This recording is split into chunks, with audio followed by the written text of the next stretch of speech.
In this series of lectures on biblical stewardship, we've talked about a number of things. In the last lecture, we began talking about money and possessions, and we gave a biblical overview of money and possessions. In this lecture, I want to be very practical and talk about how can we raise ourselves up, because everybody needs money. We all wish we had more than we do. And the question is, how do we get it? The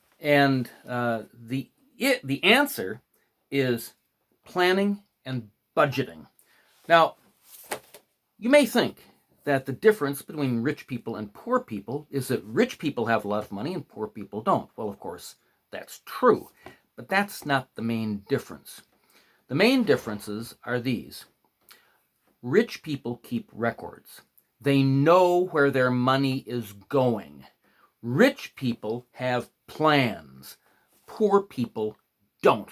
They don't keep records. They don't plan for their money. They don't plan their giving. They don't plan their savings. And you ask them, how much did you spend last month on this, that, or the other thing? They couldn't tell you. The other difference is that rich people save first and spend what's left over. Poor people spend first and save what's left over. The problem for poor people is there's never anything left over. They always spend as much or more than they make every month. How do we solve this problem? We need to have short and long-term plans. Now, if I was your employer and you were working for me and I said something like, times have been difficult, I'm going to have to cut your wages by 20%. In other words, you've been making 100%, now you're going to be making 80%. What would happen? Would you die? No, you wouldn't. You need the job. So what would you do? Well, obviously, you'd make the adjustments you have to make in order to live on 20% less than what you'd been making. These kind of things happen all the time. Some people have steady jobs and they make a set amount of money. Other people, their income goes up and down. And so this is why planning is so important. Now, what I'm going to be talking about is, instead of your boss telling you out of the blue, I'm going to have to cut your wages by 20%, the secret is you need to do that voluntarily. In other words, the key is, and the starting point is, you allocate 10% right off the top for giving. That automatically makes you a tither. You allocate 10% right off the top for savings, and then you live on the 80%. And the goal is, and in order to do that, we'll talk about how to do that, but in order to do that, you've got to know where your money is going, how much you have, what you're giving to, where you're spending, how much you're spending on this or that, because then the goal is to, you're living on the 80%. If you have a job, you're a good employer or employee, and you might get a raise or a promotion. The key, or one of the keys, and rich people do this naturally. If you're making this much and you get a raise to this much, you don't raise your standard of living all the way up here. You might raise it up a little bit, but you see, you had been making this much, you've been living like this. Now you're making this much. You can raise up a little bit, but now this cushion, this extra, is more for you for giving and for saving. Because ultimately what you'd like to do is, there's something called the 70-10-10-10 plan. What is that? You live on 70% of your income. 10% for giving, 10% for savings, and 10% for investing in money-making schemes. And when I say schemes, it maybe you know how to repair bicycles. You can start repairing bicycles. I know a pastor who was trained as a tailor. He bought a sewing machine, and now he makes money by acting as a tailor in addition to the money he makes as a pastor. It may mean selling sweets. It could be doing anything. If you have some property, we talked about stewardship of the environment. If you have some property, you can buy seedlings. I think I mentioned in an earlier lecture, a pastor in Western Kenya who had some land, and he started planting eucalyptus trees.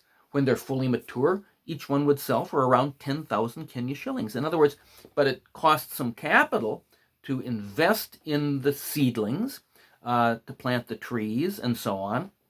But he's sitting upon millions and millions of shillings of renewable money. You got to think about, okay, are there investment potentials where I can make money in addition to my regular job? Now, so that's the 70-10-10-10 plan. But everybody can begin with the 80-10-10 plan, namely 10% for savings, 10% for giving, and live on the 80%.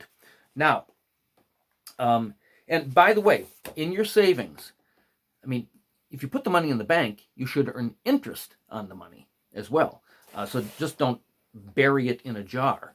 And let me tell you, just before I get to the budgeting itself, tell you about a pastor I know in the Kampala area of Uganda. He and his wife, they had a box or a jar. And when they would come home, they would, if they had some spare coins, not notes, they put the coin, it might just be, 100 Uganda shillings. Small amount. They put it in the box and they keep it. Over the course of the year, at the end of the year, they decided to open up the box. And to their surprise, they had over 60,000 Uganda shillings there. And they never missed it, you see. It was just a few shillings here, a few shillings there, whatever they had in their pocket. That same guy told me, I talked about ways to make money or save money. He said that he got himself, instead of going to the barber, because I think it cost something like maybe 2,000 shillings for him and his sons to get their haircut, he bought himself some barber clippers and started cutting his own hair. They paid for themselves the first time he used them. And now, so they're saving thousands upon thousands of shillings every year. If he went every month for a haircut, him and his sons, that's 6,000 shillings. So now what he does is, so they save that, he cuts his son's hair and he gives each of the sons either 1,000 or 500 shillings and says to them, you have to give 10%, you save 50%, and the rest you can do whatever you want with it. And now his sons quite frequently are saying, Dad, I need a haircut. And by the way, my wife got me some barber shears, an electric barber shears, 15 years ago. It paid for itself the first time. I've been cutting my own hair since then. And I've saved not just thousands of shillings, but thousands of dollars. These little things add up. And so let me talk to you about budgeting.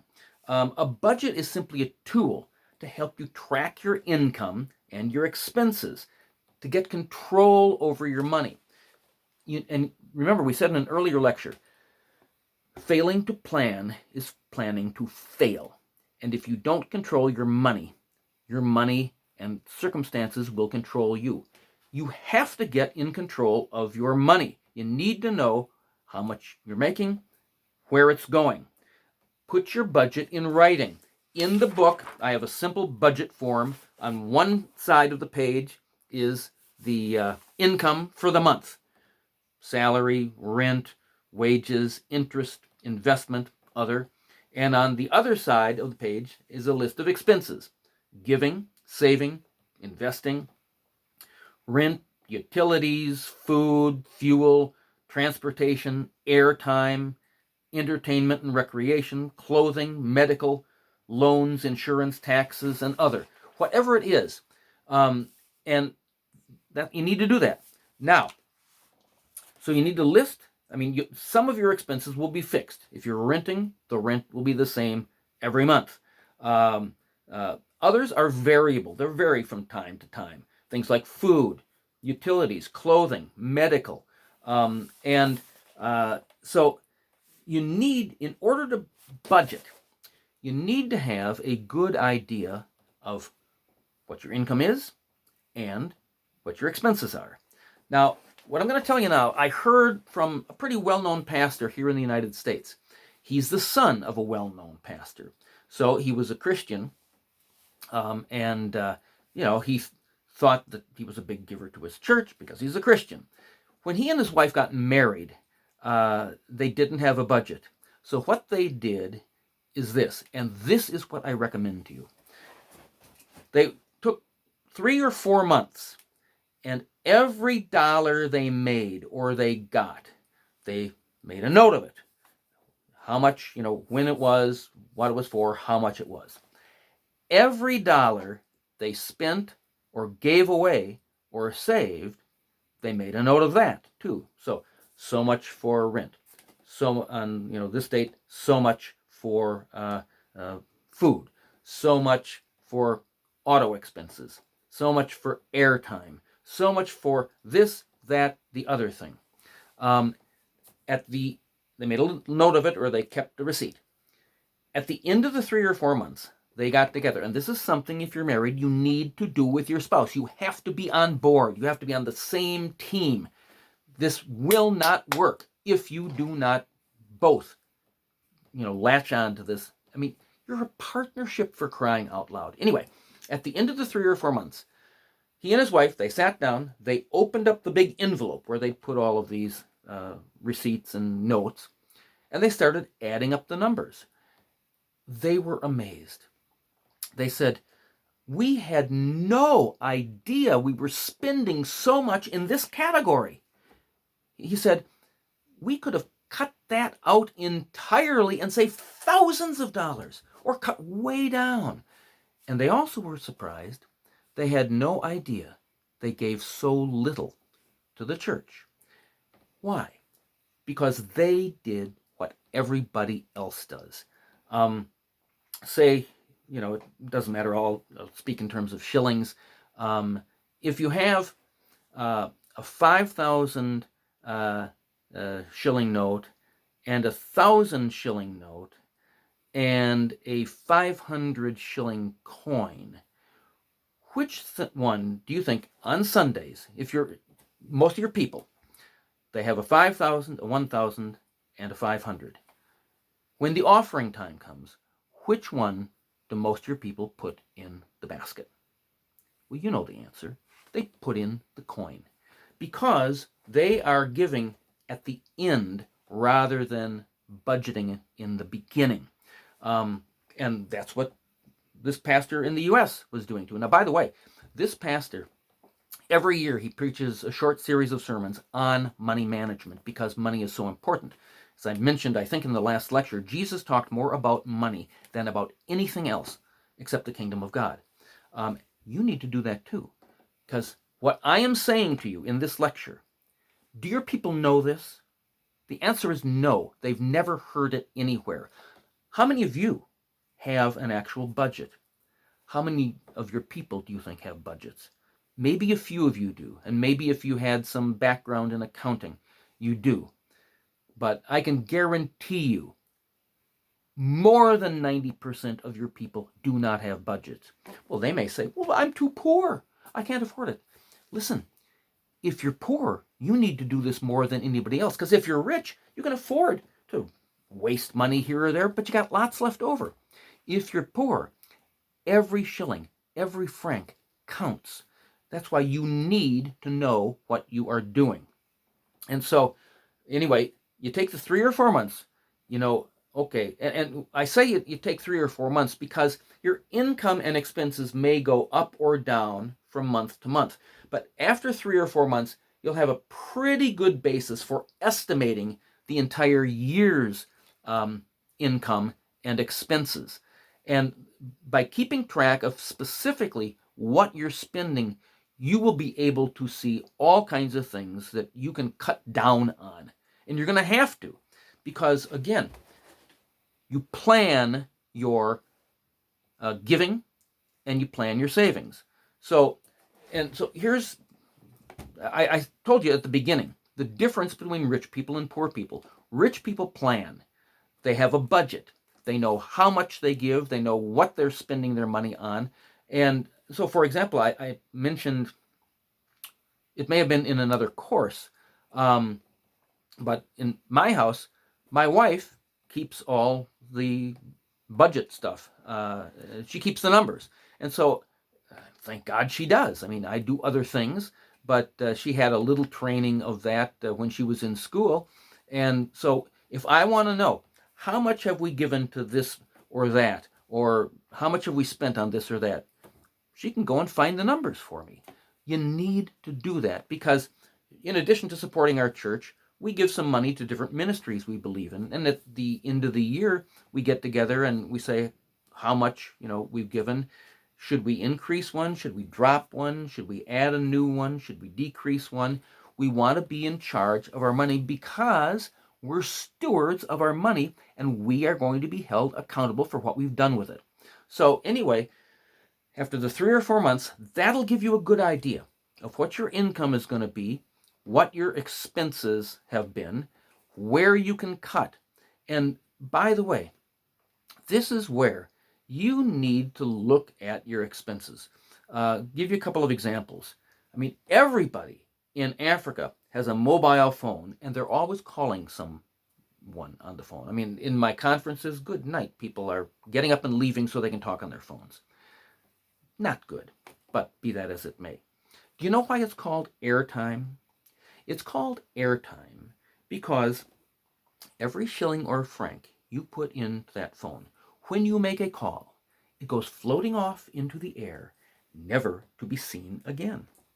You will save thousands upon thousands if instead of calling somebody, you send an SMS. Because most calls are a waste of time. I remember several years ago, I was in Uganda, and my wife, the one time she came to East Africa with me, she was doing something with some people in Kampala. I was off in the bush somewhere. I had about 2,000 shillings in my phone. I thought, since we're in the same country, I will call her. I called, talked with her for about a minute or two. Hello, dear, how are you? Can you, the reception isn't very good here. Let me go out here. It was about a minute or two of nonsense, and then I got a message. Call being terminated, not enough shillings in phone. By sending SMSs, I could have sent 20 SMSs. And that's how we communicate often when I'm in Africa and she's back home. Send an SMS. Most calls are just to set an appointment. They're minor. If you send an SMS with the question you have or whatever, and the other person wants to talk to you, they can call you. That means they pay for it. You will save thousands and tens of thousands of shillings. In the lecture on stewardship of the body, I pointed out that Fanta, soda, whether diet or sugar-laden, is poison. Now, suppose, for example, it depends upon the country, but in some countries, maybe a bottle of Fanta is like 700 shillings per bottle. If you have 3 bottles of Fanta per week, that's about 2,000 shillings times 50 weeks. That is what? 100? Is that 100,000? Yeah, 50 times 2. That's 100,000 shillings. Now, would you rather have poisoned yourself 150 times a year or have 100,000 shillings in the bank? You see, number one, you shouldn't be drinking Fanta anyhow. Number two, if you don't have a lot of money, you can't afford to drink it. It's wasted money in addition to poison. Now, for a special celebration, a birthday or something, that's okay. But cut out the things you shouldn't be doing, for crying out loud. As I say, you'll save thousands upon thousands of shillings. And now, let me give an example. Most of your people are not doing this. They spend as much or more than they make. But if you, now, let me use shillings, and you'll have to adjust. This may be true for Tanzania, possibly for Uganda. But let's assume, figure out what is the average income where you live, okay? Let's say it's 100,000 shillings per month. Okay, the number isn't important. Whether it's 60, 80, 100, or 200, it doesn't matter. I'm using it because it's round numbers. The average person, you get two people, both making the same, the average of what people make, 100,000 shillings per month. The average person will spend 100,000 shillings per month. Well, not around 100,000. He will give maybe 2,000 shillings per month, which means at the end of the year, he will have given around, round numbers, maybe 2,000 times 12, 24, it's like 25,000 shillings per year. But if you're doing what I am suggesting, you will have budgeted your giving. You'll be giving 10,000 shillings per month because you're making 100, okay? So 10,000 times 12 is 120,000 shillings you will have given. The average person will save nothing. So at the end of the year, you'll have no savings, but you, if you're following what I'm saying, you will have saved 10% right off the top. It's budgeted. Your giving is budgeted right off the top. So at the end of the year, you'll have 120,000 shillings saved, and you'll have it in the bank. And so it'll be 120,000 plus interest. At the end of 5 years, you will have given 600,000. The other person will have given, 120,000 or so. At the end of 5 years, the other person will have 0 saved. You will have 600,000 saved, plus interest. At the end of 10 years, similarly, the other person will have nothing saved. You will have 1.2 million saved, plus interest. That is the only way to make wealth. Plan, budget, work hard, save your money, and look for ways to cut down. So if you're a good worker, you'll get a raise. You don't raise up your level of income to, or your level of expenses, so you'll have more. That's how people make money. That's how most people in the United States and everywhere make their money. That's how to get rich. Now, there are some people who are rich. You'll probably not be rich, but you're going to be a lot richer than everybody else you know because you're managing your money. Now, last thing I want to say is this. I said in another lecture, all leaders are readers. And you need to study and learn. Don't be a follower, be a student. If you want wealth, study wealth, read, talk to people who are successful, act wisely with what you have, practice patience and moderation in every financial decision. Beware of get-rich-quick schemes, and beware of financial decisions that say, you have to act right now. That's a red flag. Don't do that. Avoid indulgence and don't spend major money on minor things. You major on the majors. And, I talk about budgeting. Part of the budget, put a little aside each month, for medical expenses, for maybe vacation, even though you haven't seen the doctor this month. You want to set a little aside so that when you do have to go to the doctor, you'll have a bunch of money set aside. Think of, are there ways of investment? Are there things you can do to cut down expenses, like cutting your own hair, planting trees on property, selling the trees, selling the fruit, whatever it is. Start being proactive, and you're going to see a big change in your life. And the other thing is this. I'm speaking here, I think, primarily to church leaders. Have you ever heard this before? Probably not. And then the question is, have you ever taught this before? Almost undoubtedly not. Listen, have your people heard this before? No, they haven't. This is what one of the things the church should be doing. You need to be teaching your people how to manage their money. But you have to do this first, because then you can tell them, listen, I'm just like you.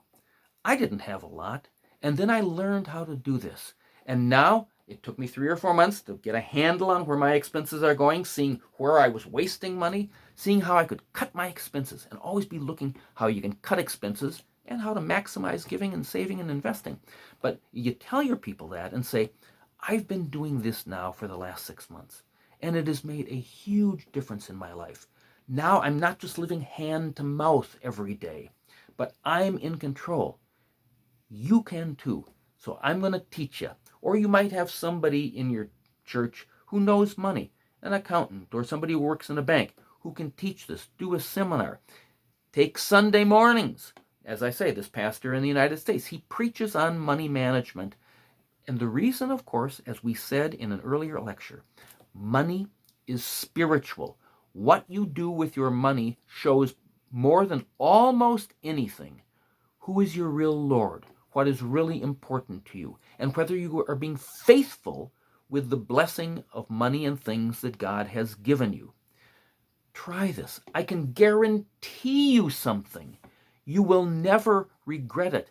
And if you teach your people, maybe not all of them will do it, but those who do, they will rise up and call you blessed, because by teaching this, it is one of the most important practical lessons anyone can ever learn. You've got to, the church should be a teaching center. The church is the place where people get their lives turned around, practically speaking, okay? This is spiritual. We are showing how to be good stewards of our finances that God has blessed us with. And therefore, I think this is a huge responsibility. And the fact is, your people aren't going to learn this any place else in the world except from you. And now you know how to do it. We've got more information in the book, and we've got sample budget forms and so on and so forth. But listen, if, in this whole course, this might be one of the most important lectures and lessons that we can learn. It will transform your life. So God bless you as you learn to plan, as you learn to budget, as you learn to cut expenses, as you budget your giving right off the top, as you budget your savings right off the top, as you think of these interesting ways like the pastor in Kampala, just putting loose coins in this box, and over time, this stuff builds up. It will be transformative. God bless you all.